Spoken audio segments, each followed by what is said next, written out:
Got Boss Cowboy back in the building with more content. Because I said we was coming back. We definitely got to talk about some of the changes that just happened. And we also have some real good news. That's fantastic news. Amari Cooper has won. He's won. And it's right under our nose. But we gonna deal with that second. We ain't gonna deal with that first. We're gonna deal with that second. First thing we're gonna deal with is this pandemic situation. That's what we're gonna talk about. And we can, because we got a lot of topics that obviously we can handle, but we want to kind of space it out. But I promise you, Amari Cooper has won, and we go be able to easily prove that. It's one of those things to where you have to be able to connect the dots, and I'm certain that I've connected the dots the right way. It's gonna be all the way clear. So get your celebration on, and I mean that. The Cowboys are going in the right direction. Yes, they are. They are going in the right direction. And I'm gonna paint this picture. It's not even hard to see. It's very, very, very obvious when you listen. See, but this is the good thing. We all been keeping up. And because we've been keeping up, we can put it together. And I'm gonna show you, because obviously we was waiting on the 4:30 interview, and I listened to it and I caught all the key things that you needed to catch to let you know that they going at Amari, especially coming up this week. He spelled it out, but he spelled it out real quick and smooth right at the end, and that mean that it got in the building. But we go prove it though. So it's easy to say it. It's a little bit harder to prove, but I can prove it. It's pretty clear, especially when you look at all the dots and connect them, because it's pretty clear dots too. It's not anything that anybody got to stretch to understand. It's a very kind of simple thing to see.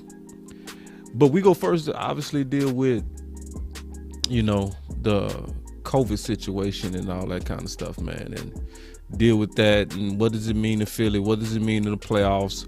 More importantly, what should we do to prepare for the playoffs? I'm gonna actually be looking at y'all and get ideas from y'all as well. We gonna go back and forth and really figure this out. So let me do the last bells and whistles before we officially start the show. So y'all hang out while I prepare the Millennial Falcon.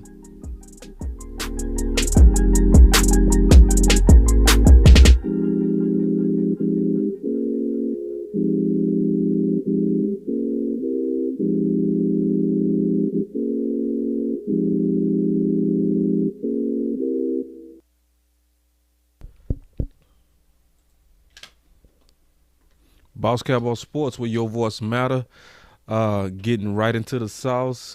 It's a lot of stuff that's obviously going on with the the pandemic and stuff like that, and it's obviously caused some changes that we got to talk about. All right, so it's been a lot of fuss, but first let me look at y'all comments first. Let me see, is everybody coming in the building? We want to say what's up to everybody. Let me see, my boy Renee, I see you in the building. Let me see who else, man. Y'all came in here fast. My boy Who Mac Jones said, "Let go, let go." All right, big dog. So let's first greet the people. That's the first thing we gonna do today. We gonna greet everybody as they coming in, and then we gonna get right into the content. So let me get my greet on. Give me 1 second to get everything set up to get the greetings, because I like to show y'all as I'm greeting everybody. Because we go run the chat. My sound guy go be working with me tonight. He go have a late night. We gonna have us a late night to get this fixed. Everybody that's in the podcast community know you gotta have those every now and then, them late nights to get your equipment right. But my boy said, "Let go." And then T Smooth say, "Boss, what's up, bro? What's going on, man?" That's another day, man. We just doing our jobs for the playoffs, putting the word out, and it worked, y'all. I'm telling you, it worked. The change has happened. My boy D.A. Lee, we in the building. He one of them DMV Cowboy fans. The Lunatic is in the building as well. He say, "Go Cowboys." What's up, the Lunatic? Diana Mosley, she say, "We are going in the right direction." We are. We are. And it was the work that we did together. And we gonna go through that. Jaquez said TP needs a full workload. Yeah, I think I would want to kind of load manage him, to be honest. I don't know about a full workload. It depends on the game, and if we kind of get it out of hand, I'll be looking to sit them guys early. Depending on, because if they start sitting their guys, we need to sit our guys. Yeah. We need to sit our guys, because I was listening to my boy Koye this morning. He raised a hell of a point. He was like, man, if they pull eight guys, their backups are going to be playing what he called torpedo ball. I was like, ooh, good point. Like trying to hurt our guys. And that's real. That's real. So it's like, nah, it depends. So, it's almost could become a glorified preseason game, straight up. So, but we go deal with that. That's part of the discussion of the pandemic. So we go get into that. That boy said everybody going live tonight. Yeah, man. I guess I ain't even looked at my notifications to see who else is live. I mean, this is a busy week though, man. This our last game. It's been a lot of people trying to figure out what's going on the offense. Star Breezy, what's up? He said this might as well be a rest game now and get right game. Yeah, because we in a different environment, Star. You know what I mean? This is a pandemic. This is not about just we need our guys ready. So I'm a little bit open to think outside the box and go into gray areas to make sure our guys ready for the tournament. We're dealing with a pandemic that's growing at an epic rate right now. Boys got to manage this stuff. So we go talk about all this stuff on how to manage it. And I'm going to get a lot of content from y'all. I promise y'all. Because I'm still kind of working through this in my head. He said, time to let the goons loose for the playoffs. Yeah. The lunatics say McCarthy needed to give the kicker the Antonio Brown treatment after that field goal miss. Take off your jersey. Yeah. You know what? Let's talk about that too. Because I've been thinking, this should be, like I said, a glorified preseason game when it comes down to this pandemic stuff. Because this pandemic stuff is real. Like, it's real. So, like, and what's going to happen? So, obviously, we got Parsons out, right? We got T. Smith out. We got Anthony Brown out. Well, I'm going to say it like this. Some of that, not too bad, right? Because, it's a lobby growing for Boss Man. It's a lot of people that's really liking what they seeing in Boss Man. That's real excited. It's like the more he plays, the more people are growing comfortable with him potentially even taking Anthony Brown's spot.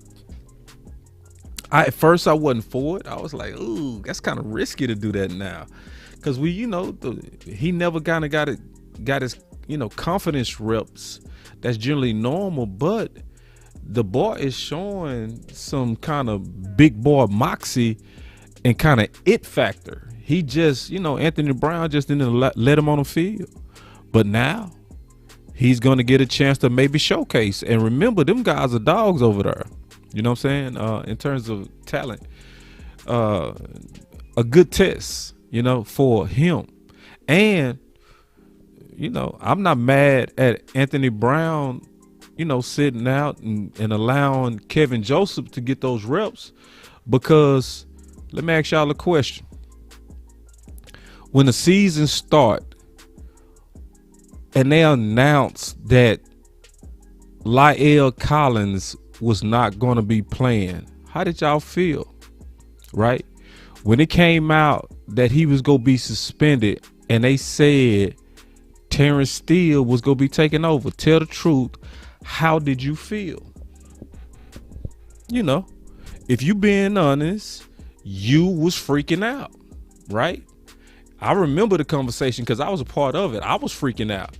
I was on the, hey man, put Zach Martin at right tackle, because we getting ready to go against Bosa, and this guy's an undrafted free agent. Yeah, he played good played better his last 8 games, but that's Bosa, right? That's what we always saying, man. But that's Bosa. We would, see, Star Breezy keeping it real. See, that's why I rocks with Star. This is why I rocks with Star Breezy. My boy Star Breezy said, nervous as hell. Exactly. Now, Star Breezy, did you lose even a wink of sleep or a second of sleep when you found out that T. Smith was out? Think about it. Right? No, we was all cool as a cool cucumber, But when we first, was hearing about Terrence Steele starting, we was all like, "Oh my God, man! Somebody go die." Dak was coming off a second week of, his second game, and we were still concerned about his ankle. You know what I'm saying? And so now T. Smith out, nobody panicked. Nobody. It's because obviously Terrence Steele has showed that he has developed at least a pretty decent left tackle and a good right tackle. There's no panic. So, I mean, we had a lot of adversity, right, this season, right? But that adversity built us. It built our confidence. And I'm gonna be honest, I think we're ready for this. I think we're ready. But the question is, what are we gonna do? And what should we do? And what can we do? What's actually legal to do? Ooh, hold on. Wait. Andre came in going hard. That boy say T. Steele is T. Smith replacement. Man, they gonna start shooting at you. You talk like that, man. Boy, listen, it was all kind of bullets and fights over the Lyle Collins versus Steele, but boys ain't trying to hear that. But I will say this, Andre. This is, in my opinion, T. Steele last chance to make his case to start. This is it, because I think he should at least be the starting right tackle right now, because I've already proven this case over and over again that the run game was better when they was running behind him. I showed that by next gen stats. I showed that by the film. It's like nobody could convince me otherwise. Nobody is going to be able to show me any kind of work, because I've already done all the film work. You can't convince me because I've already done all the work. But this is his last chance, because something else happened. What else happened? Because let's be honest, it was a lot of clamoring for the original 5. Everybody was saying, hey, we want to finally see the original 5. We want to see T. Smith. We want to see Connor Williams. We want to see Tyler. We want to see Zach, and we want to see Lyle. We saw it. We just saw it. And it was sold like, once these guys come together, they're gonna dominate. Them boys stank it up together. Okay. So, and I was talking to Law. And Law was telling me when we was originally all debating Steele versus Lyle and all this kind of stuff. And he said, boss, if it ain't broke, don't fix it. And I was like, exactly. So why would you move Steele? Because when the running game was at its best, he was our starting right tackle. And Law agreed. He said, yeah, that's when we had the best continuity. And it was. So, but, the other 5 are starting, and I'm cool with that as long as they play good together. I don't really care. I'm just telling y'all who I think make us better. And I really do think he does. But Terrence Steele is not going to get that chance unless he just explode this game. He got to make it so obvious, and it's hard. I see you, Special K. He say what's up, man? What's up, boy? Chilling. And it's hard. It is very hard to make splashes at O-line and get people attention, because most people don't even see the offensive line, even when they doing amazing and awesome things. Our eyes are trained to look at the ball, right? So we always follow the ball with our eyes. You have to literally focus on the trenches if you're trying to evaluate. You have to have very disciplined eyes to see what's going on. And I'm going to tell you right now, this whole year, there was no blocker that was more mean and dominant and bully-ish than Steele. So, I mean, this is his chance. You know, the pandemic opened up one more opportunity to maybe create conversation, but he got to go off. It got to be clear separation from everybody, because if not, nobody go even see it. I'm going to be honest. I think the chances are slim. Same thing with Boss Man. Like, Boss Man got to go off. They got to take this game like, man, if this is my chance to show the world. That's why I called it a glorified preseason. It's glorified. They got to go out there with Super Bowl type of motivation, because if y'all don't ball out, y'all gonna be on that bench, maybe better than the people starting in front of you. But the Cowboy fans don't care about talk, nor should we. We don't care about talk. We don't even care about what you've done on previous teams. Most of us only care about what you do for us. Because I was telling people about Curse. I was telling people everything that happened with Curse. It almost insults me when I hear people say nobody knew what Curse was going to do. I'd be like, oh, man, come on. Come on, bro. I did a video March 28th. It's on Boss Cowboy channel, where I predicted everything that Curse was going to do. I even said he was going to move Donovan Wilson to the free. Yes, I did say that. I sure did. And you got to remember when I said that, and that ain't bragging. It's just about explaining how Cowboy fans are. And I showed him the film. I said everything that he was going to do.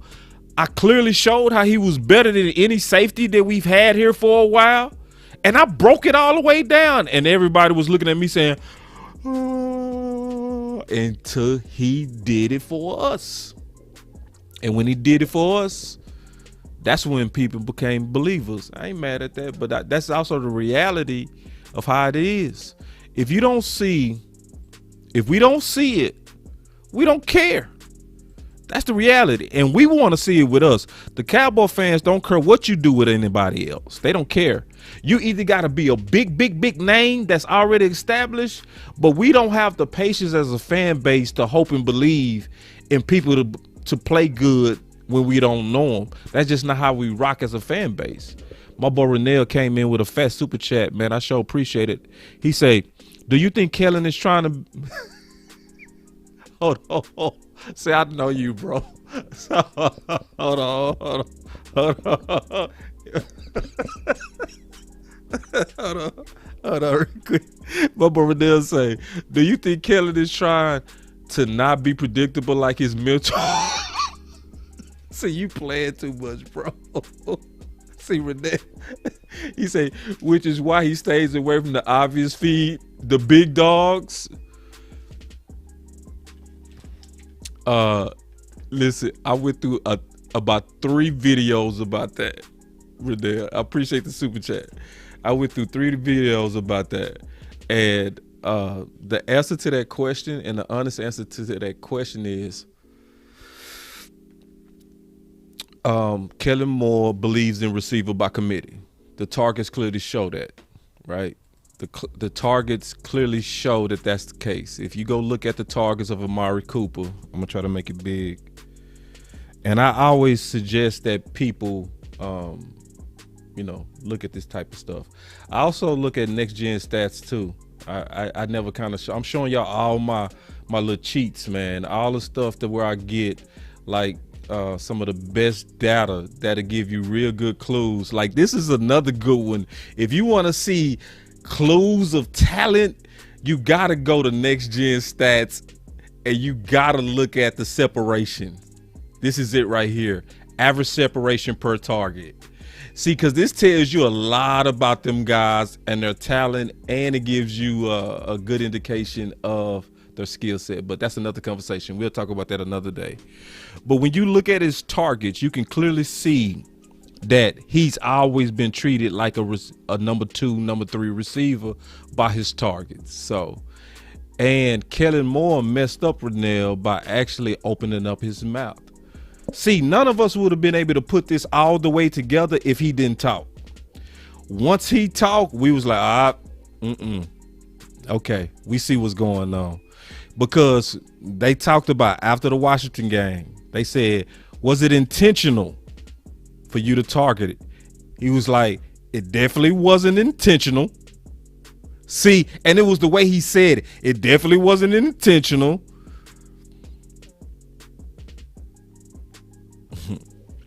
So almost to me with an air of he didn't want him to be targeted because it's against his system. He believes in spreading it around. That's what he believes. I don't. I believe spreading it around is good when you're going against average teams. It's fantastic. But when you're going against good teams, you definitely got to let the dogs eat first. No doubt. Like, no doubt. You got to, because dogs got to handle other dogs. Do not go out there with no Wilson and say, go handle up on Ramsey. Ramsey go win that matchup. What you do is you go say, Cooper, go handle up on Ramsey. You know? And that's what gets everything going. But, looking at this situation, that's a whole nother topic though with Kellen, and I'm gonna get to that. I want to address that super chat. But this COVID situation is kind of out of hand. So like everybody even talking about Amari Cooper attending the Mavs game could cost him literally, because they took a picture of him with no mask. And so everybody trying to come down on him. You even seeing conversations where Dez Bryant, he went at Clarence Hill, because Clarence Hill just tweeted, just said it out loud, just didn't hold back at all. He just put it out there. He said the Cowboys need to stop going to Mavs games until the playoffs are over. Yeah, Clarence Hill went off, right? Dez Bryant, he said, help me understand the logic behind this. All players across sports deserve breaks and should be able to do whatever during that time. Going to the Mavs game shouldn't affect the Cowboys' chances in the playoffs. All right, so let's talk about this, because we got to talk about what's the best ways to handle this COVID with the Dallas Cowboys. I'm going to talk about some solutions, because one thing that is obvious, I'm going to tell y'all one thing that's obvious. What's obvious is you cannot trust 100 men to all think the same. You can't trust it, because what's gonna happen then, you go get like what you got with Cooper. You got some people like Cooper that's gonna be like, hey man, I'm just going to a game. We take risk every day anyway. You can't avoid it. You can't. That's his take on it. So in his mind, he like, I'm gonna go to this game. I'm gonna relax. I'm gonna wear my mask for the most part. But if I need to eat, I'm gonna take off my mask. I'm gonna eat my snacks. I'm gonna put my mask on. I'm gonna leave. I'm not gonna seclude myself. That's his take on it. You have other guys that would be like, I'm willing to lock myself up as well as my teammates for our chance. Yeah, Joshua, I listened to the Amari. He said he addressed. I listened to it. His interview with the fan. I listened to it. I actually got the interview. We go play some of it. But he said Amari addressed the Mavs game on 105.3 The Fan. Yeah, that's why I'm referencing it. And that's why I'm referencing his thought. Because that's what he was basically saying on the interview is, man, you can't avoid it. He was like, bro, when I go work out with my guys, they got families that's going to work. They got kids that's around kids. You can't get away from it. That was his thought. But you gonna have others that's gonna think totally different. But I'm gonna tell you, in this current environment, it's gonna likely be some teams that's gonna lose games based on not being able to herd sheep. Because you can't get all these people to think the same. You can't. Because it's some people that's looking at Amari like he was irresponsible. It's some people that's like, you can see it clearly from the tweet. You got people like Clarence Hill like, man, go chill. Go home. Don't increase the risk of getting COVID, even though he just had it, you know. But then you got others like Dez. This is a good reflection of the divide that's going to always happen on an issue like this. So, what can be done about it? I'm going to be honest. The only thing that I think can be done about it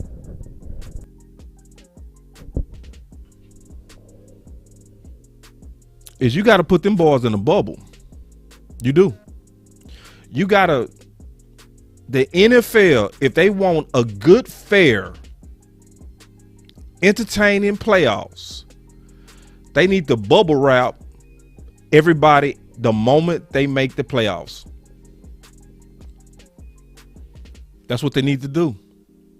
Just like the NBA. That's what you got to do.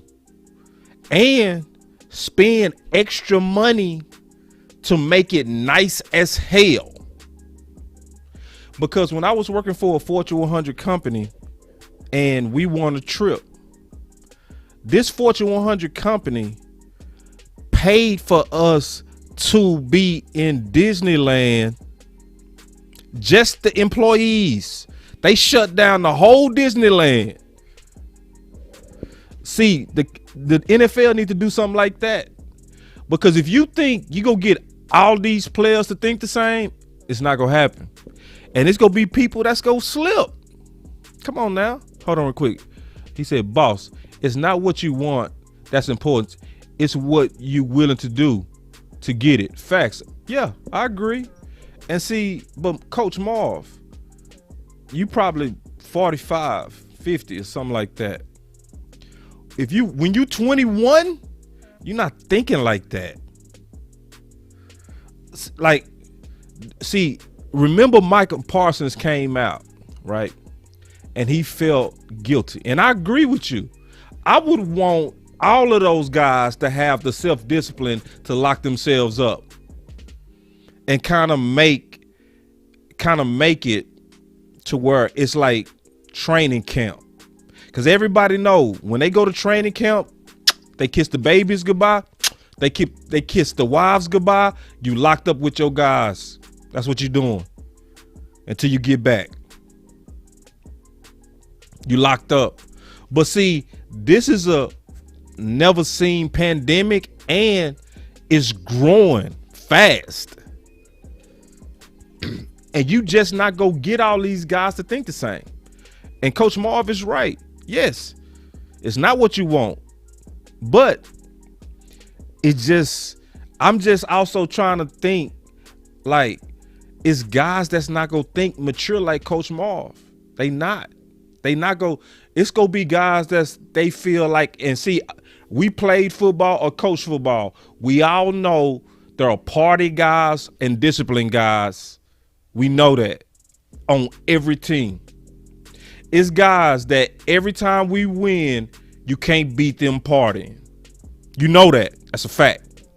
And so you got some guys that, man, they young, they ain't married.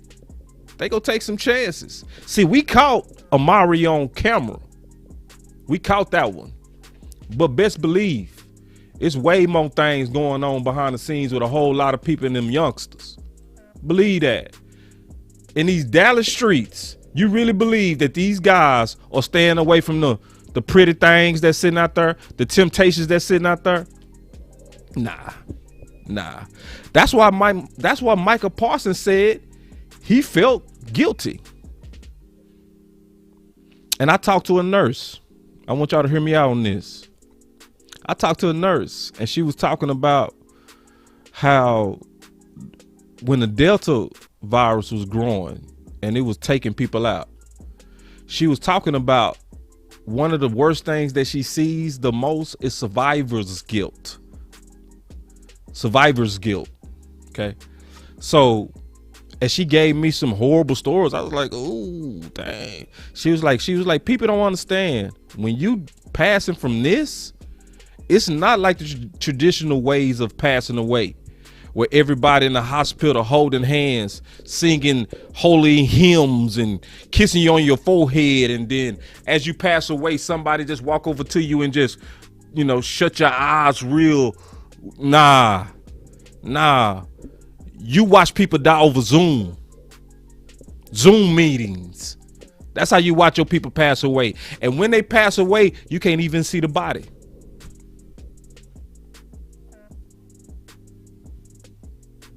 And if you that person that brought the pandemic into that house, you feel guilty. That's what Parsons said what he said. He said, I feel like I let my teammates down. See, and because this is how our minds work. Parsons probably was thinking, man, I was chilling with an old girl. I probably got it when she was dancing on me. Because that's how our minds work. Or, man, when I was at that get together, man, none of us had our mask on. I got it at the Mavs game. Oh, man. We start blaming ourselves for stuff we consciously did where we knew we took risks. But let's be honest about this pandemic. You can touch a door, scratch your eye, and put it in your body. You can be getting into the door. You can get an Uber and the person before you sneezed on their hand and had it, grabbed the door. You was the third person to get in that Uber and you grabbed that door. You didn't know that person, 3 people before you sneezing their hand, had the pandemic and touched that door. You didn't know that. But then you find yourself blaming yourself.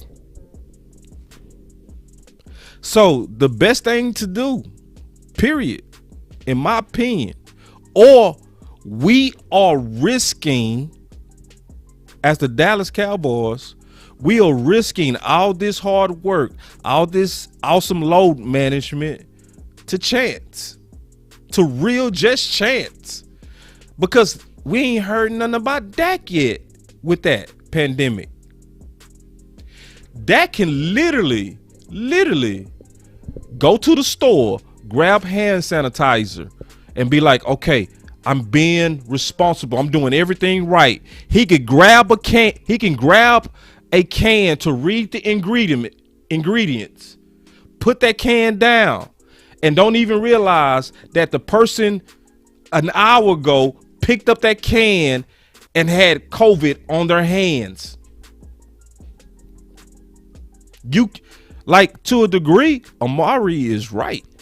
You really can't control. You can try to lower the risk with the behaviors that they're having, but man, it's hard, man. It's one of those things to where if the NFL don't step up, what's up, Rome? Hey, the OG Rome in the house from Cowboy Fans Talk got one of the most fire pages going right now. What's up, my G? But if the NFL don't step in, I'm not expecting, to be all the way honest, I'm not expecting our guys to have the discipline all together. Now, I want them to do their best. And let's be honest. Gallup and Cooper was not doing their best. That was not your best job of protecting the team. That wasn't. You know, right now, I would want to see all those guys have the discipline to stay out of the public. That's what I would want. I would want all those guys to have the discipline to stay out of the public. But the chances of that happen is just not good. It's just not. So the best ways to probably handle that is the Cowboys themselves would have to get, and I don't think they're gonna do it. I don't think we got that type of leadership. I don't think we got the type of leader they should, because to me it's like this. You locked them up before? What you mean you locked them up before? Yeah, whenever they go to training camp, they locking them away. They make them focus on football. Am I lying? No. The Cowboys could do it. The Cowboys could be like, we are putting this team on the bubble. Say goodbye to your family. You won't see them till 4 weeks. Just like training camp. You can do that. But that's what needs to be done, because I'm telling you, you're not going to get 100 guys to think the same. 100 guys not going to think like Coach Marv. You're going to get some that think like Coach Marv. You're going to see some that think like Cooper. That's what's going to happen. So, like, we got to really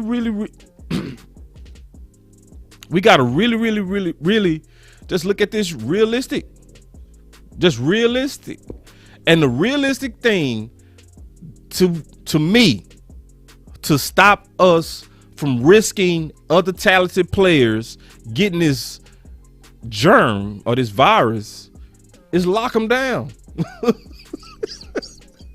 Lock them down. Period. If the NFL don't do it, yeah, Coach Maul say the leaders have to. See, listen, Coach Maul, see, and you right.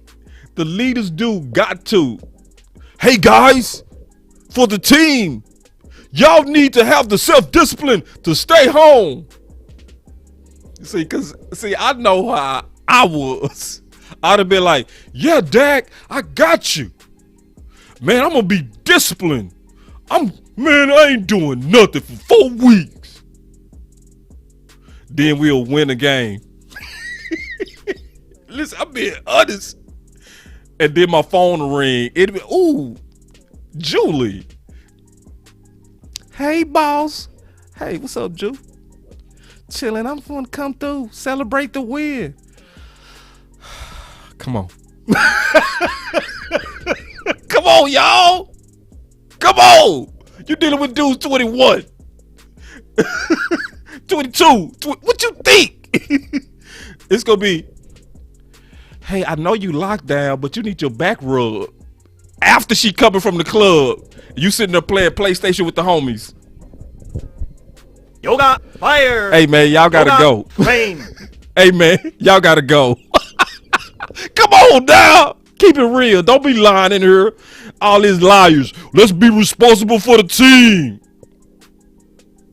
Man.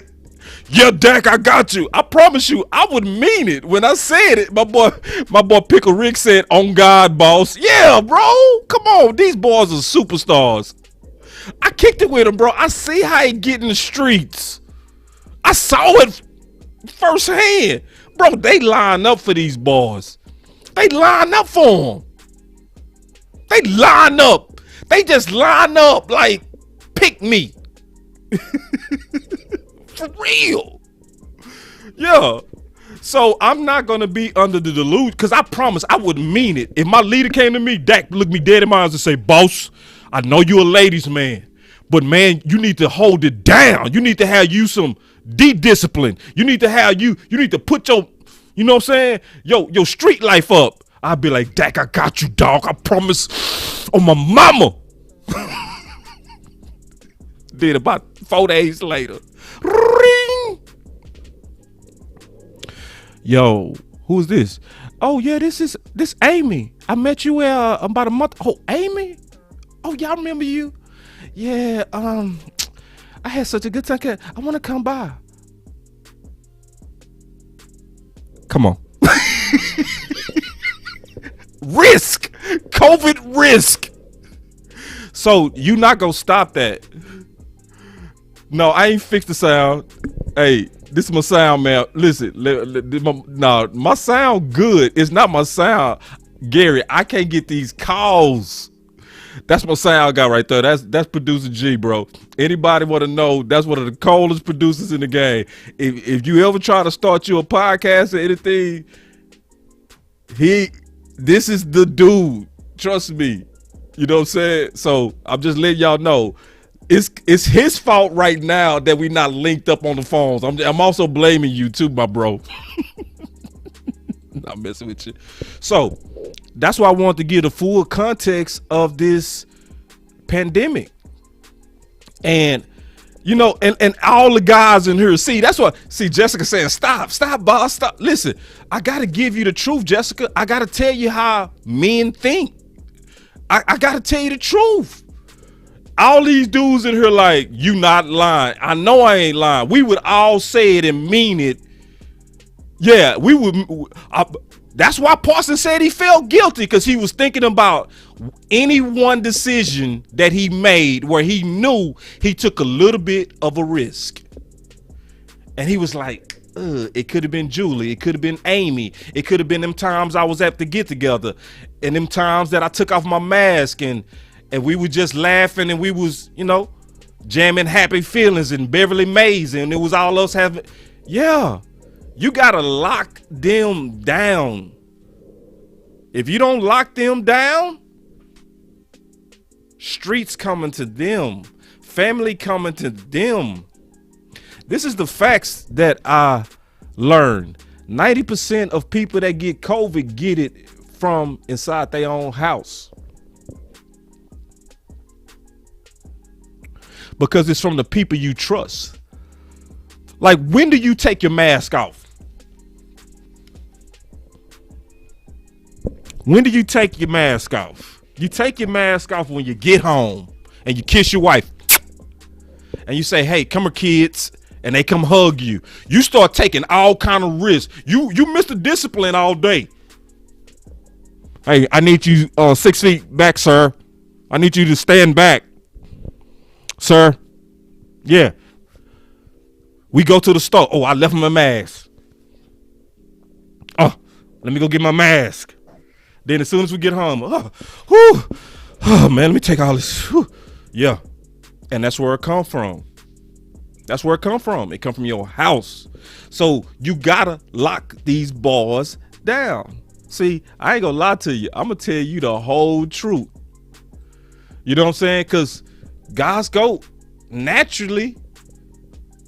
I'm telling you, take chances.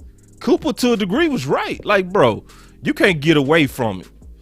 You gotta lock me down. So I want to also talk about, now, if y'all got some solutions, y'all let me know, because that's the only thing I can think of. That's why I say I'm going to open it up, because I'm thinking you got to lock them down. If you don't lock these guys down, they're not going to lock themselves down. And then there's a degree of freedom that we got to consider too. You know what I'm saying? You know, it's like, bro, man, say, bro, I don't really want you encroaching on my life, especially if I'm going to a Mavs game. Now, if you sanction it as a team, okay, I'm rocking with it. But if you catch me one time out and I've been locked up, man, you better shut up talking to me. Yeah, I was selfish this one time. I apologize. And somebody said, I thought vaccinated were safe. Yeah. Oh Lord, oh man, I'm not gonna even read all these comments, but y'all go hard in here. Listen, my boy said, we're gonna talk about, he said, I thought vaccinated were safe. Yeah, and see, some of this stuff I don't understand. Like, I heard Brian Broaddus talking about that some people with Tampa was mad at Antonio Brown because they had cancer before and pre-existing conditions, right? And when they had those pre-existing conditions, they felt like when he had that fake card, he put them at risk. And I was like, man, stop. Because the first thing is the vaccine don't stop you from spreading it. It don't. It lowers it, but it don't stop it. So it's like, come on, man. You know what I mean? Like, if y'all was offended at that, it's like, if y'all was holding it against him when he was in the building, cool. But that's on y'all. I looked at it like, hey, me being vaccinated is not gonna stop it from getting on my hands and me messing around and putting it on you. Or even having it and still leaking it, because what it does is the vaccination makes you not have the worst type of symptoms from it, but you still can pass it to others. So it's just one of those, you know, this whole thing is a mess. But see, I want to get now, because I ain't seeing no solutions from y'all. All right. But I want to get now to the win.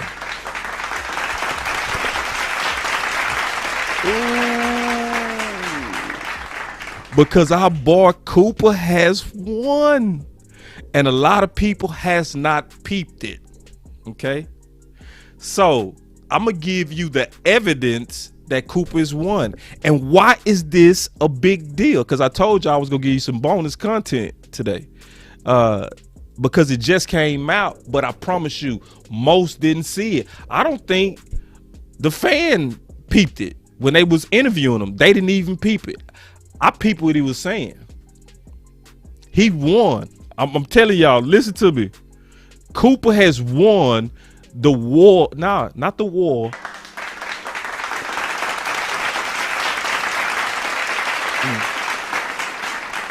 Cooper has won the battle against Kellen. He's won. Okay. So let me prove it. I'm going to first play the clips. And listen, I have all of this in my descriptions. Okay. So listen real quick to Cooper. And you got to really listen. Let me set it up. You know, I got to get it all fancy. Y'all know me, man. I got to get stuff fancy. Let me get it fancy real quick before I show it. Give me 1 second. Hold on. There it is. All right. Give me 1 second. It's going to be worth it. Trust me. All right, here we go. Here we go. All right. Cooper has won, which means our offense is finna go to another level. Now listen. Listen. That, you know, there's always room for improvement.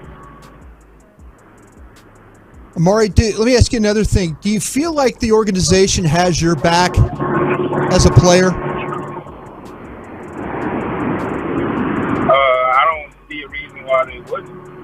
Okay, I just wonder, because there's all these different conversations. The owner's talking about route running and all this and other. You know, we know you're. Yeah. So Brian Broaddus was talking about. Jerry talking about, you know, routes not being, you know, ideal and kind of stuff. And he was like, are they talking at you? Right. So, and he was hinting, trying to see, is it some tension in the organization? Now, listen. One of the best. But he always, I mean, everybody's trying to come up with answers about this offense. So I just didn't know if you felt like, you know, I mean, you've kind of talked about, hey, I feel like it can help. You know, do you feel like they have your back in that way, that with what you're asking them to do?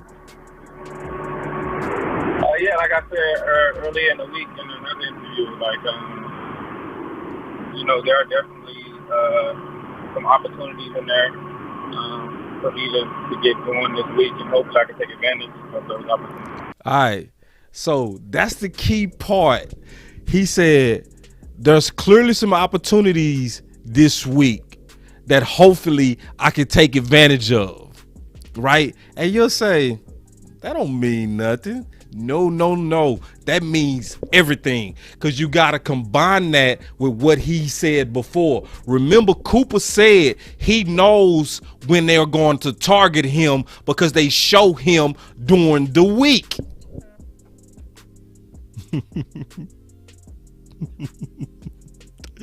Hold on real quick. I'm going to show you. And this is the evidence that he's won. Listen. Amari, you're such a pro, though. Is that a conversation that you just kind of walk up at practice and kind of? Now, this was the 2 weeks ago, right? Before the Washington game when he complained. This was the actual day that he first talked about him likely need more targets to help the, not complain, where he raised concern that I need more targets and I can help this team. Now, listen to what he said, though. Talk to Kellen Moore a little bit. You say, hey, you know, or you just see the game plan, you know, okay, this week I got a shot because 2 weeks ago we played these guys. I know who's going to cover me this week again. Is it something you say to the OC, or is it just something you kind of say, hey, I'm just going to just go out here and practice and do what I'm supposed to do? Yeah, I mean, we communicate with each other, you know, me, Kellen, Dak, you know, we talk about what we like and what we don't like. It's just a matter of it being put into the actual game plan or being... It's just a matter of it putting into the actual game plan. Now, listen. Caught in the actual game. Typically, we never run any play in the game that we don't practice that week. So you would know throughout the course of the week how much you're going to get targeted for real. But, I mean, it's all a part of...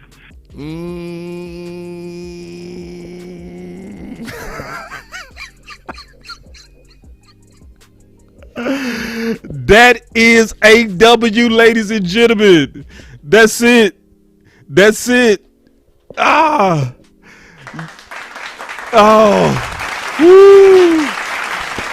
Woo, man. For those of us who've been concerned, because it's been heavy lobbying going on.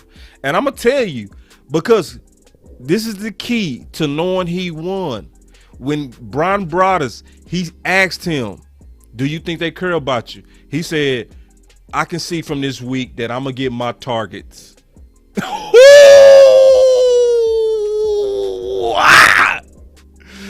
I feel good, man. And I'm going to be honest. I think what did it for him was the playmaker. I think the playmaker was the person that pushed it over the hill. I think it was the playmaker. I think when the playmaker talked to Jerry, I think that's what did it. No. When the playmaker was going off about this and he raised a hell of a point, I want y'all to listen. Listen to this. Key to both of them is you cannot let a team come and take any one of them out. Forget what it does for you number-wise. Think about what it does to your offense psychologically wise. Noah Turner would always say to me, I can't let nobody take you out, Michael, because then our offense, Michael, he start worrying. You see what I'm saying? Oh, we don't have our best guy. He taking him out. I got to get you something early. I can't let him. I was going to know if the RJ, man, listen, I'm about Dion being over there, man. No, Michael.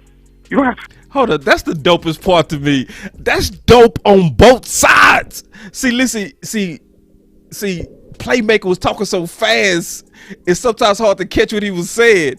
He said when he saw Prime over there, he went to Turner, his offensive coordinator, was like, man, I don't care that that's Prime over there. I want y'all to target me. That's first of all a super G. Then his OC is just as G as him and also wise. Listen to what North Term said. Say that to me. I can't let him take you out because of the psychological effect it will have on our whole offense. I'll get you a ball, and I'm going to get it to you early.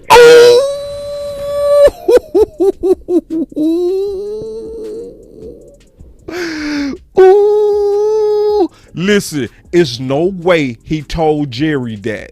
And Jerry didn't make an executive order. There's no way. There's no way. And then on top of that, you got clear evidence from the Washington game. to watch the game, the very first play, what did he say? Get it to him early. Boop! That's Cooper early. The very first play was to Cooper to get them going early. Then the trick play that they tried was to Cooper early. He dropped it, but they got him involved. That's what opened up everything.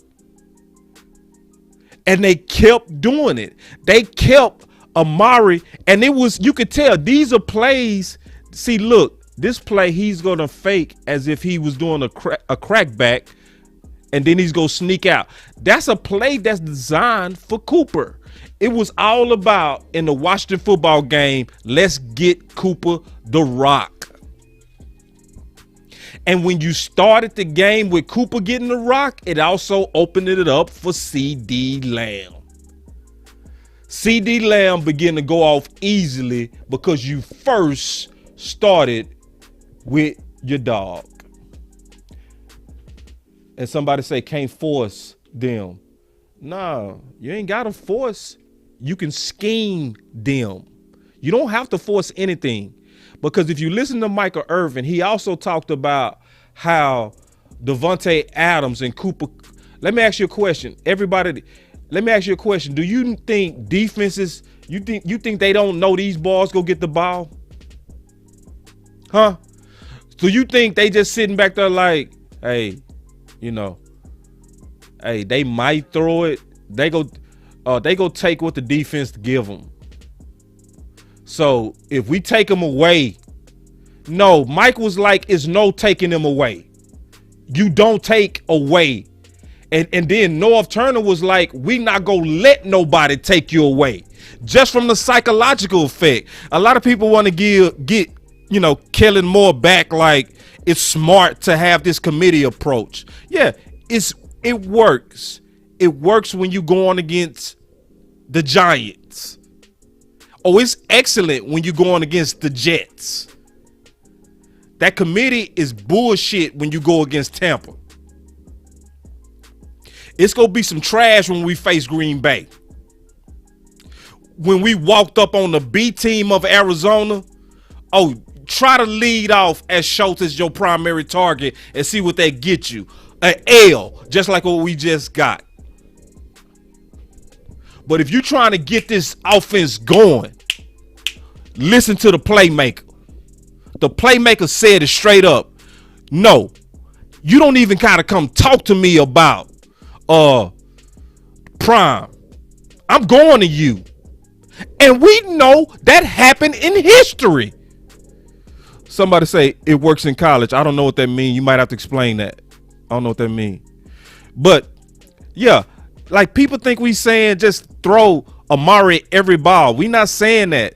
We saying have schemes designed for them to get the ball early. Put the ball in your playmaker's hands. All this sit back and let Dak decide if he go target them or not. Nah. Because on a higher level, and North Turner and them won Super Bowls. This team ain't like Kellen ain't even been to 2 playoff games. Now we talking about the playmaker and North Turner who won Super Bowls, and he was like, "Yeah, I'm going at you against Prime," and everybody know historically they did that. Yeah. So, but Cooper won, and he clearly won. So everybody, give yourselves a hand. Everybody that participated in the campaign. Give yourselves a hand. For real. Everybody that participated, give yourselves a hand in the campaign on free Amari Cooper. He's free. He will be targeted this week because he said it.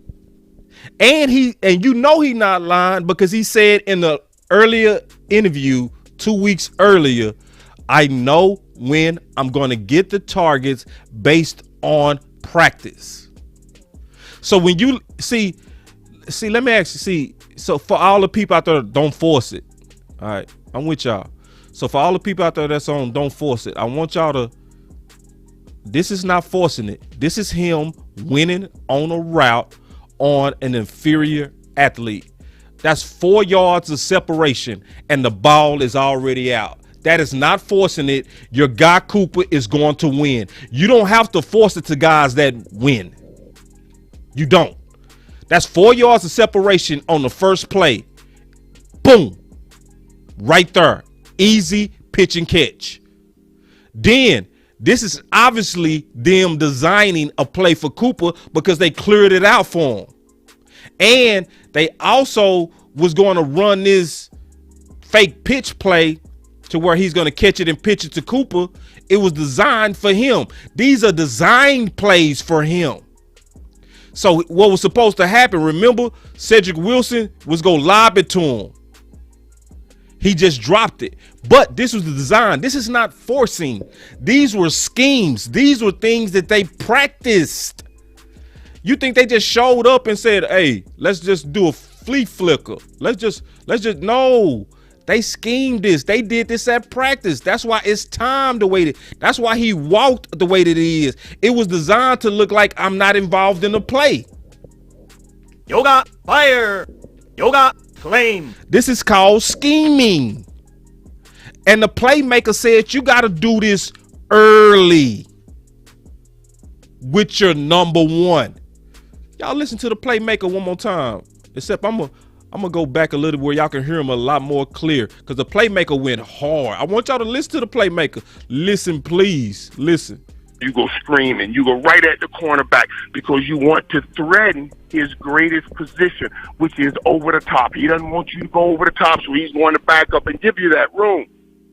Cooper Kupp doesn't come screaming off the ball because he wants you to set your defense, and then I'm going to run to the open area of your defense. That's how he's killing everybody. Those are two different type receivers.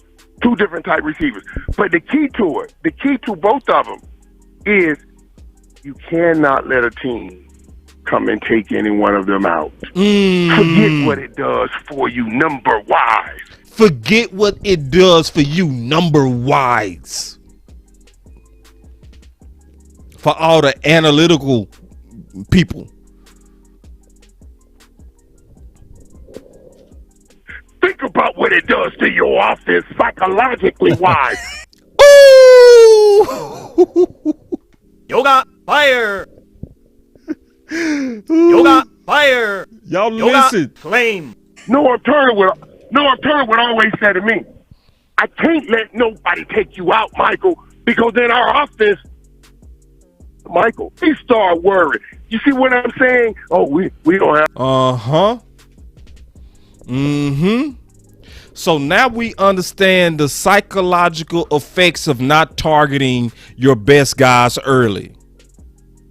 So for everybody who still thought it was smart when we came out against Tampa, when Zeke was doing all them beautiful jump cuts and was ready to play, and y'all said, hey, I'm going to use you as a lead blocker this whole game.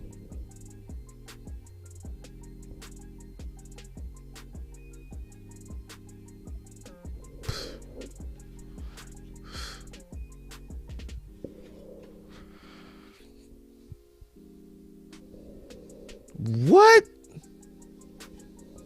Hey, we going against Arizona.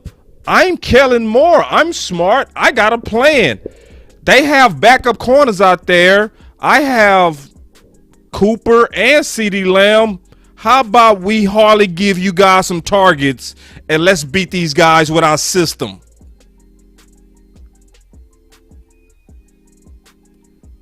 What?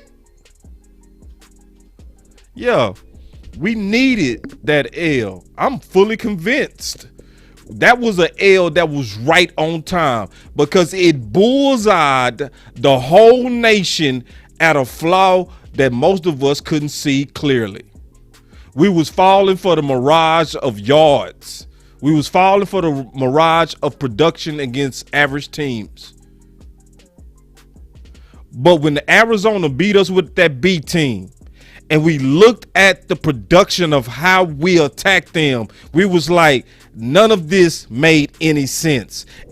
I tweeted, after the first quarter, I said, hey, I know those backup corners. Why haven't we attacked them yet?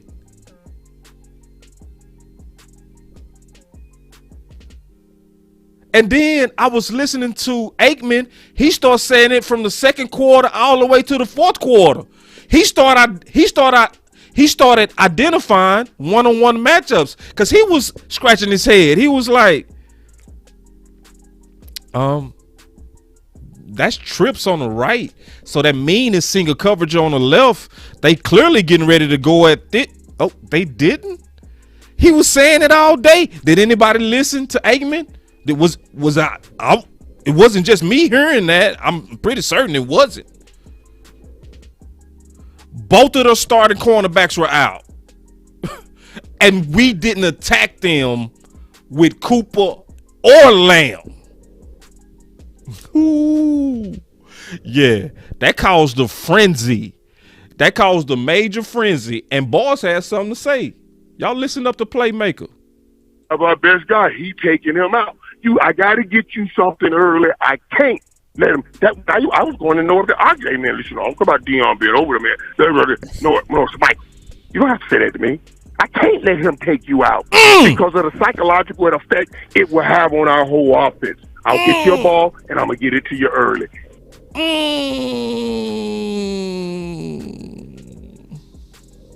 So, this is why I named it. All right. Bonus content. Because I didn't even think I was going to talk about this today. But when I heard Amari say, oh, yeah, based on practice, I'm getting the ball this week. I just got to do something with it. Y'all listen to Cooper.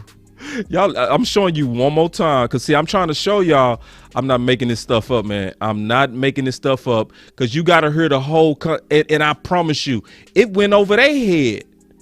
Like, you could tell Kavanaugh and Broadus and all of them, they didn't even catch it. I caught it. I was like, you got to put that together with what he said 2 weeks earlier. Listen. Appreciate your time as always, Amari. Best of luck here against the Eagles, and then we can't wait to talk to you next week with the playoffs coming up, man. So have a great weekend. Listen, it's right here. Listen, it's right here. I don't see a reason why they wouldn't. Okay, I just wonder because there's all these different conversations. The owner's talking about route running and all this and other. And, we know you're one of the best, but you always, everybody's trying to come up with answers about this offense. So I just didn't know if you felt like, you've kind of talked about, hey, I feel like it can help. Do you feel like they have your back in that way that with what you're asking them to do? Yeah, like I said earlier in the week in another interview, there are definitely some opportunities in there for me to get going this week. He said there are definitely some opportunities in there for me to get going this week. And remember, you got to combine that with his original thought where he said, I know earlier in the week if I'm going to be targeted, which is also saying something else. I hope y'all ready for me to tell you this. They was intentionally not targeting Cooper, and he knew it. He knew it, and he called it out. That's what happened. But in the short run, Cooper has won the battle. This is a great battle. Now, this is what we all want. Okay? Now, what we want Cooper to make it official by balling against Philly. If they go target him, pray that he go for 150 on his final game. Because then that will solidify that you got to target him all the way through the playoffs. That's why I said he won the battle. But we want him to win the war. Because if he win the battle versus Philly, then everybody gonna be like, he talked twice, he backed it up twice. Yeah, he called for the ball the first time versus the Washington football team, he backed it up. He called for the ball versus Philly, he backed it up. So when it's Green Bay time, don't play no damn games, Kellen Moore. Because remember, it was after he balled in Washington. It was after he balled in Washington that Kellen Moore came in and he said some weird stuff. Weird. I'm keeping it real, just weird. Listen. Amari talking to us last week expressed some frustration, just wanting to get the ball. Obviously, they all want the ball. Was there? Now, keep in mind, this is after they targeted him versus Washington early, and we blew Washington out. Okay? So he already knows targeting Cooper looked like it worked. Now, listen to this. Amari talking to us last week expressed some frustration, just wanting to get the ball. Obviously, they all want the ball. Was there a concerted effort? He asked him, was it a concerted effort on your part to give him more opportunities? Was a concerted effort to give him more opportunities. Listen to this. Than in previous games, or that's just the way it went? I think certainly it's the way it went. Certainly it was just the way it went. Oh, so you saying you didn't make a concerted effort to give him the ball? Oh, come on, bro. Come on, bro. You go speak like that on your number one, and then the worst part, you lying. Because see, we all know in the first series it's scripted. It's scripted. So you mean to tell me you didn't make a concerted effort to give him the ball in the damn first play? It's to Cooper. You drew that. You put that on your script. It's your script. The very first play to him, and then you stand up in the public and say, oh, it wasn't a concerted effort. You still trying to minimize the value of our number one for your system.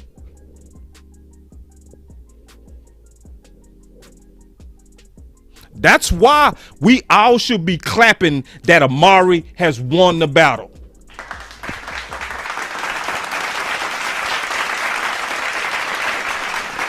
Clap it up, clap it up, clap it up. Yoga fire. Yoga flame. Clap it up. So, but this should also install some hope back in us. Because guess what?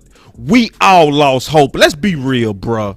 After Arizona beat us with a B team, man, we was like, what? What? Hell no. Man, what? Then they tried to come in there and calm us down, talking about it was the penalties.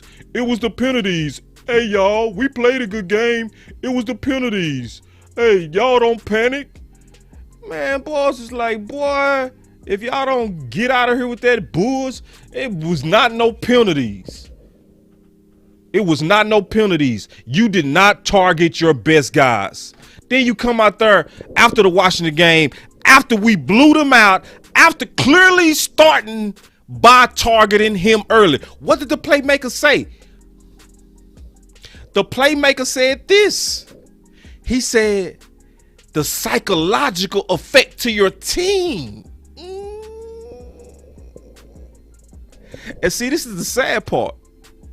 The sad part is his head coach knew. See, I just did another video. Y'all need to check this one out too, where I was talking about the power dynamic. And I was saying, before this broke today, I was saying that I think the playmaker gonna make the difference. Y'all gonna listen to that video. I say, ain't no way the playmaker gonna go talk to Jerry about the psychological effects and he ignore it. I knew it. I say, it just ain't no way.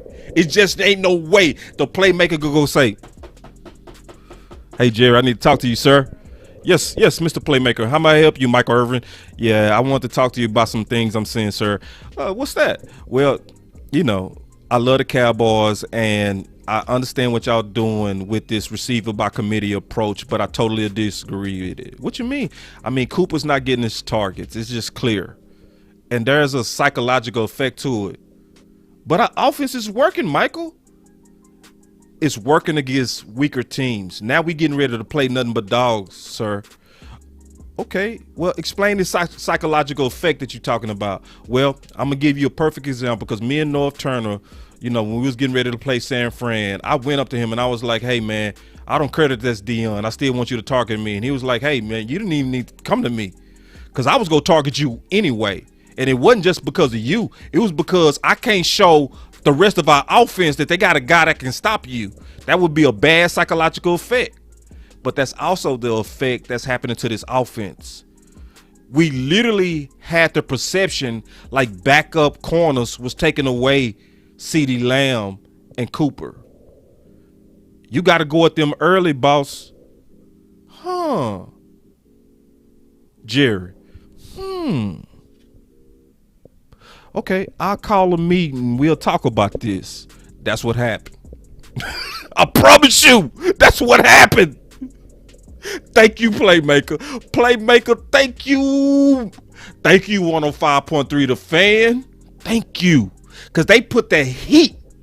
Ooh. It first started with that question from Kavanaugh. That started everything. That jumped it off. Kavanaugh set destiny with that question. He said, hey, man, you're not getting your targets, man. How do you feel about winning, you know, but you're not getting target? Do it bother you? That's what jumped it off. The Fan. The Fan jumped it off. Let me give you a hand clap, Fan. Then I'm going to add some yoga fire to it. Yoga fire. Yoga flame. And I know sometimes they get on y'all nerves when I listen, but I tell y'all, somebody like, I get on my nerves when he do that. Yeah, but I'm a fan first. So you go get excitement out of Boss. I'm sorry. Y'all want me to be all journalists. Y'all want me to be all stuff ass, uptight ass. Nah. I'm excited. I'm super excited to hear Cooper say, I'm going to get my looks this week. I'm excited. And I'm happy that we all put in the work. Man, my videos went off. When I said share this stuff, because we was all on a mission, y'all did. Man, y'all shared the hell out of it, man. I ain't never seen my page look like that. Man, y'all went to work. Shout out to y'all. Yoga fire. Yoga flame. And we all went to work. I'm talking about we all went to work. I'm talking about I can name so many people. Then I go, my boy Rome. I turn on Rome today. He going to work. Skywalker going to work. Jay Tuck going to work. West Coast going to work. Mark Holmes going to work. It was not one person I turned on that wasn't working on this. Okoye went to work twice. He put out 2 videos on this. My boy MZ Money said, I share it to everyone, boss. Me too, bro. Listen, I shared this to everybody, bro. Listen, I shared this to Jay Slater, man. I shared this to, I ain't gonna name all the contexts I shared this. I went to everybody, bro. I blew everybody up. And one of my favorite parts of this week, my boy Skywalker said, we going out fighting. I was like, ooh. Yeah. So this is one of those things, man, that I want us to, you know, be able to celebrate right now, because now we all should have restored hope. My boy say, Big Pun, Okoye media is awesome. Yeah, of course. Yeah, that boy go hard, man. Okoye, yeah. Yeah, Okoye, he one of the best. That ain't no doubt. That's just hands down truth. That boy is fantastic to talk to, listen to. I periodically just call him and we talk. I just call him, say, hey, bro, I just want to talk ball with you. Just kind of go back and forth on, make sure my thoughts, and you know, we debate, we do everything. I mean, but he's somebody that that I like to spar with. Like, he's a perfect sparring partner because he go make sure your thoughts are concise. You know what I mean? He's a perfect devil's advocate partner. That's how I see Okoye. Like, if I have a thought, I'll run it by him. I say, hey, bro, I'm thinking XYZ. And he'll say, yo, why, or this, and we'll go back and forth on it, and we'll fight it out. Or agree, shake hands. I mean, no, Okoye the dog. But it was the community. It was the whole community. It was like Lord of the Rings when everybody linked up, the hobbits, and everybody just linked up together to go after the orcs. That's what we did to go after Kellen Moore. Yoga fire. But we got after Kellen Moore. Yoga fire. Yoga flame. And let me say this. I'm still for Kellen Moore. He's a young OC. He came from a bad tree. This was just a perfect situation to maybe teach him how to be an even better OC. Cause see, listen to where he came from. He came from Scott Linehan, who had a superstar receiver, right? In Megatron. See, this is what I think shaped their thinking. Y'all remember they lost Megatron. When they lost Megatron, remember, historically what happened is they lost Megatron, but statistically, they played better. So I think this receiver by committee philosophy was birthed in that moment. And that's what made him think he could get rid of Dez and do just as good. See, all of this is a carryover from them getting rid of Megatron retiring and then watching their team still play well. They developed a false philosophy. And because Jerry Jones empowered Kellen Moore with the OC, Mike McCarthy was only left to beg. He was only left, and he literally almost sounded like he was begging. I want y'all to listen to this. I'm not lying to y'all. Because some of y'all are watching this for the first time. Some of y'all gonna be like, I saw this part. If you saw this part, just watch it again. But this is something that y'all gotta know where it all comes together to where you can't deny this. It's in your face. But listen to Mike McCarthy when he talking about targets to Amari Cooper. Listen. Great opportunity here to, go undefeated in our division, get to 12 wins, and then from that we're going to close that door in the regular season, and we're going to take everything into the playoff contest. And that's, so what does that mean as far as more targets for Amari? We want to hear this. What does it mean for more targets for Amari? I hope so. Oh, you just hope so. Why can't you just say so? Why are you in a place to where you can't say for sure that yes, he's gonna get the targets? Because it was clearly out of his hands. Kellen Moore was empowered by Jerry. Because remember, when they hired Mike McCarthy, Kellen Moore had to come with that package, which means Kellen Moore, even though he didn't have a head coach power, he had the full autonomy of an OC where he really wasn't gonna be messed with. Mike McCarthy was left to beg. But there's more factors into that. What are those factors? That's what we want to know. I still want somebody to find out what are those factors. I get excited every time the ball goes to Amari. I love it when the crowd goes, you hear Coop in the stands, Man, that's begging, man. That is begging. He like, Kellen, please. You don't see the effect? I think it tells you the impact it has not only for offense, but for our team and for the crowd and all that. So look at all the value of targeting Cooper that he talked about, y'all. Just like the playmaker. So you telling me when you want to get the crowd involved, throw it to Coop. When you want to get the whole offense inspired, throw it to Coop. Did you hear all those benefits he talked about? Man, that boy laid out just like the playmaker. Listen. More factors into that. I get excited every time the ball goes to Amari. I love it when the crowd goes, you hear Coop in the stands. I think it tells you the impact it has not only for offense, but for our team and for the crowd and all that. So, I do recognize that. Now, Isn't that so opposite of what Kellen Moore said? He said, surely it wasn't intentional.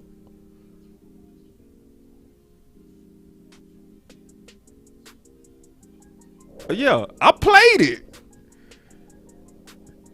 That boy said, surely it wasn't intentional to target Cooper.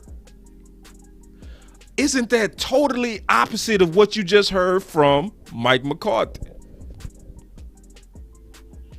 Yoga fire. Yoga flame. So the good news, y'all, is what we saw with Arizona should not happen again because Kellen Moore got his butt spanked. Let's just be honest. Kellen Moore got a spanking. Kellen Moore walked out there and he was kind of smelling himself. Let's be honest. He was smelling himself. He got a public spanking by the playmaker, by 105.3 The Fan, by the whole podcast community. Everybody was on this man's head. Now, he got him some cheerleaders. He still got him some couple of cheerleaders. Just like, somebody walked in here and was like, you can't be forcing it. See, whenever you hear that, that's how you know that's likely somebody that's either trying to be balanced or they're a Cooper cheerleader. Not Cooper, they're a Kellen Moore cheerleader. Okay. So, because I've been hearing that a lot. Like a lot of people that say, when I talk about the dangers of receiver by committee and not targeting your primary dogs first, they say, oh, boss, that's crazy. We got too many weapons. We can't force it to Cooper. Yeah. Yeah, man. So I'm going to play one more thing real quick. Because, see, this is the one that I like to meet the most. Like, if I ever meet Shan, I ain't never met Shan. That's one of the dudes I ain't met yet.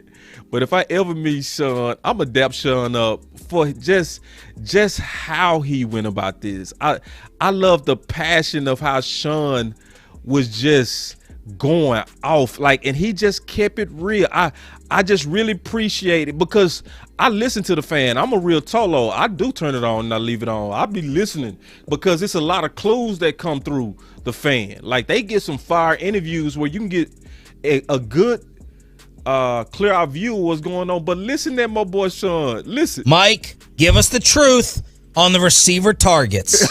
It's driving me insane. This was this morning. Feel bad for Amari. He spoke. That boy said, I feel bad for him. I'm telling you, they was whooping Kellen. This was a Kellen Moore spanking. Out a couple of weeks ago to GBag, and they went to him in the Washington game. And then him and CD have 1 for 9 against a banged up and missing Arizona secondary. Thank you. Preach. I need me an organ. I promise you. I'm getting me an organ. Oh, man. Oh, man, I love it. Meanwhile, people say Devontae Adams don't get shut down. Cooper Kupp don't get shut down. And you got 2 guys who aren't getting the ball. Explain, please, the wide receiver target issue. That's what started it. Listen, I'm telling you, the fan, y'all did y'all thing this week. Y'all did y'all thing.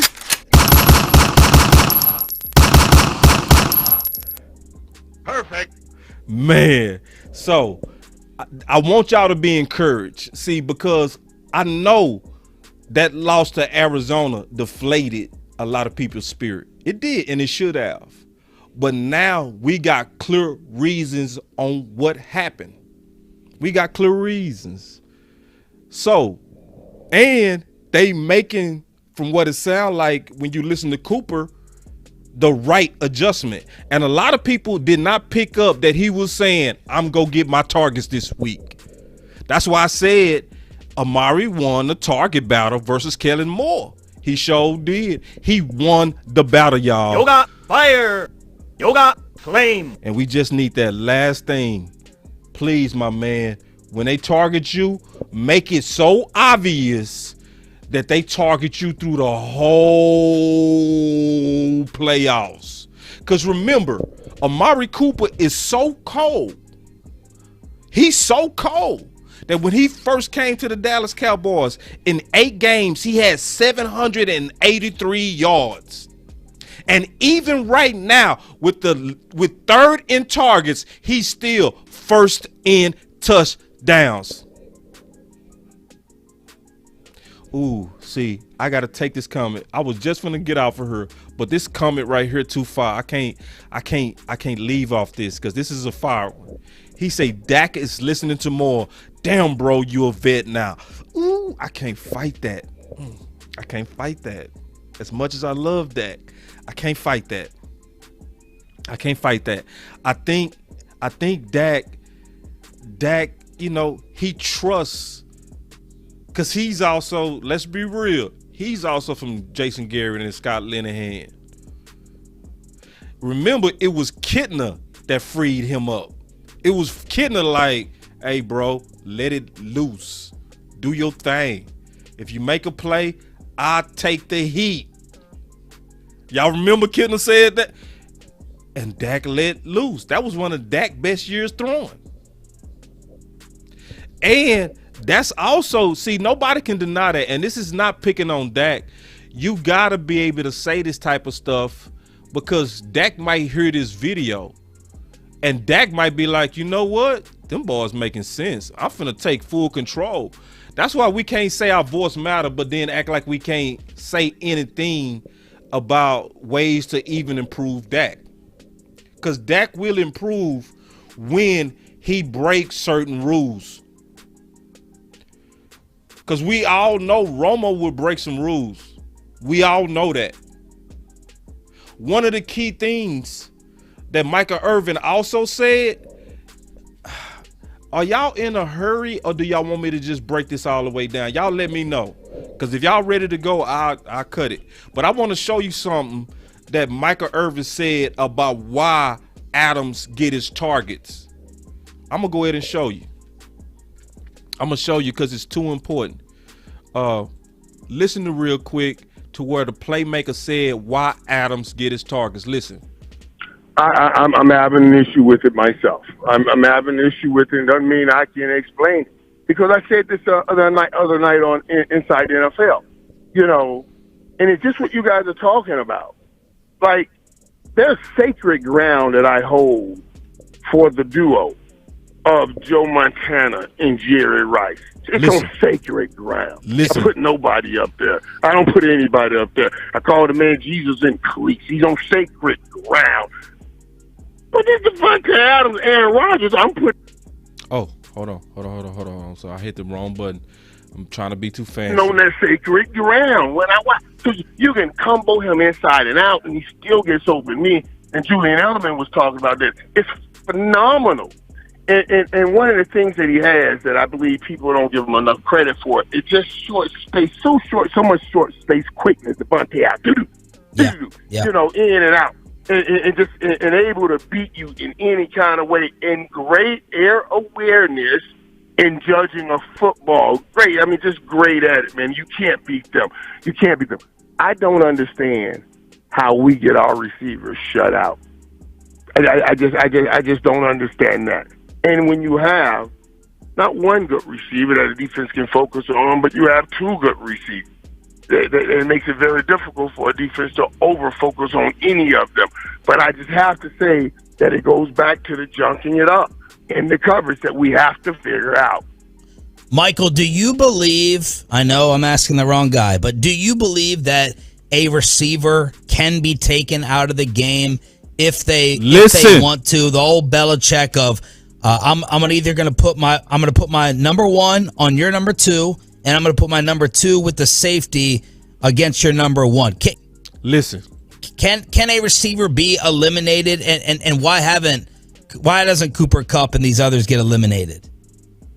Well, and this is what I'm talking about.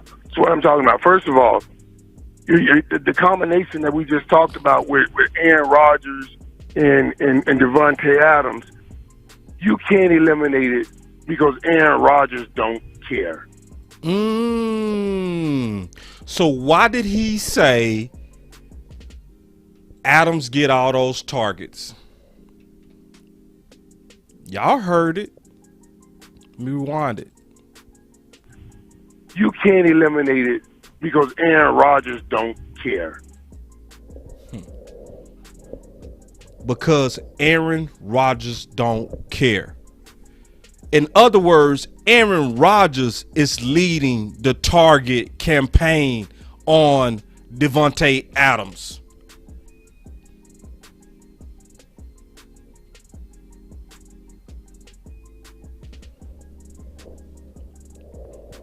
So, y'all remember when we played Green Bay, it was 4th and 1.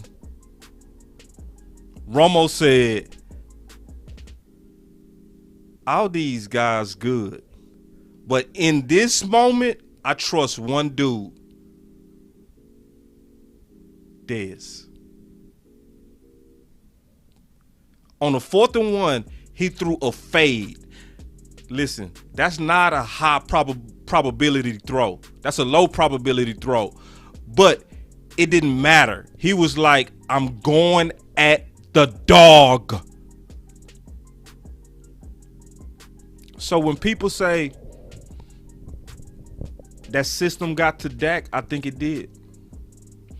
That's why we needed the playmaker to get all those coaches to buy in to targeting Cooper intentionally. Because Dak is honestly not wired to be kind of like, this ain't gonna sound right, but rebellious. He not wired like that. I was talking to Jesse Holly, me and West Coast, about 3 years ago, and we was talking about, man, Dak need to hold out, bro. They will pay Dak if he hold out. And Jesse said he not gonna do it. This was I was, young in the game. I said, man, why wouldn't he, man? Everybody else get paid when they play hard with the Cowboys. He said he not wired like that. He say Zeke would. This was before Zeke held out. He say Zeke would. Zeke wired like that. You do have to look at how guys are wired. You do. And Dak not wired like that. Maybe he can, but it seemed like somebody got to make a hellified case to Dak. But this is the good thing about Dak. Dak he have before now though. Dak have before said, you know what? Let's rock with it. Y'all remember when he did that with Cooper versus Philly? You know what I'm saying? So he did that with Philly because Cooper came in there and was like, bro. So Dak can do it. What we saying to make Dak better is Dak need to do it more.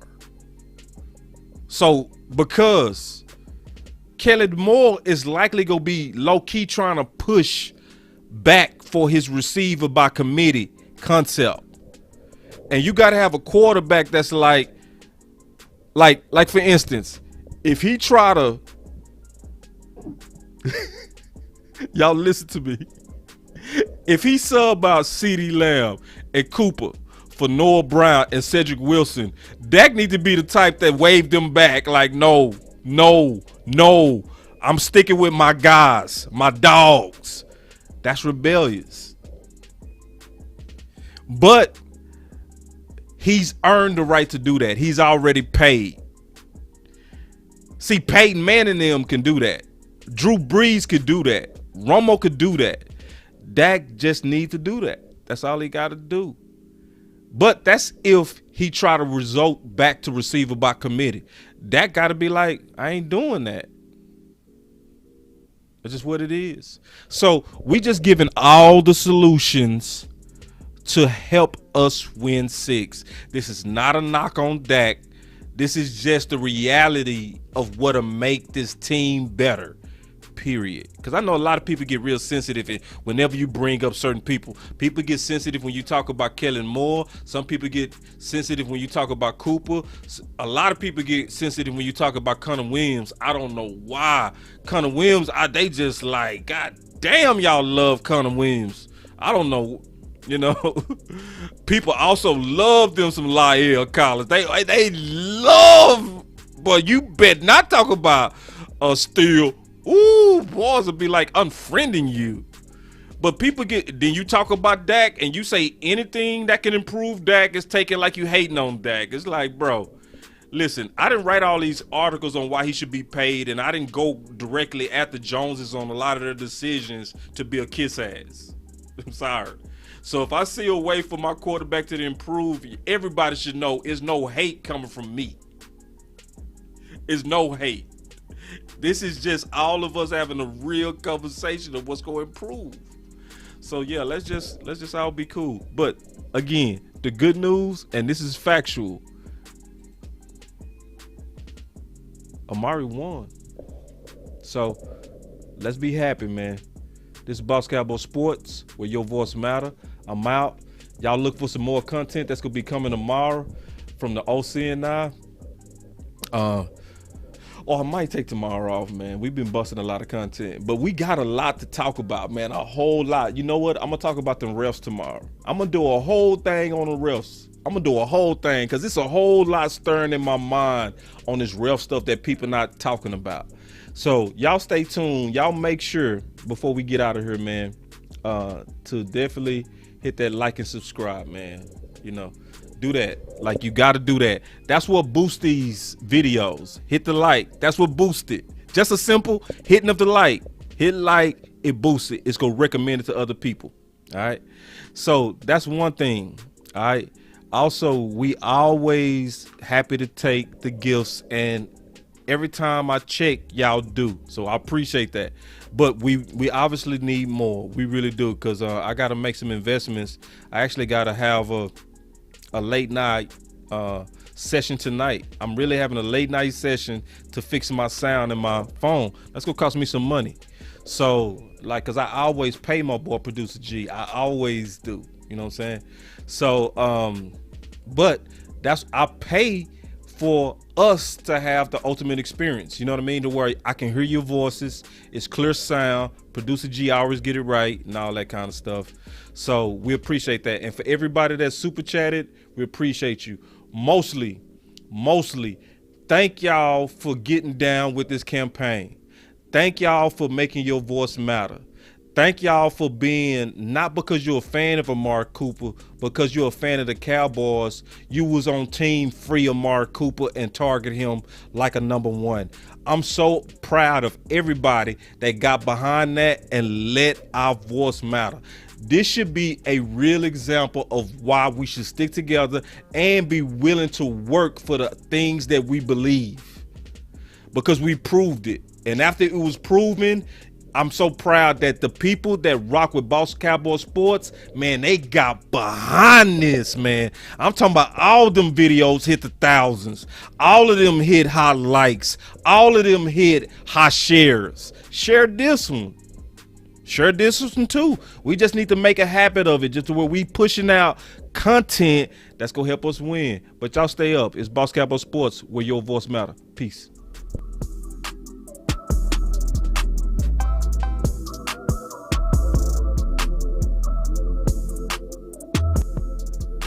Boss Cowboy Sports, where your voice matters.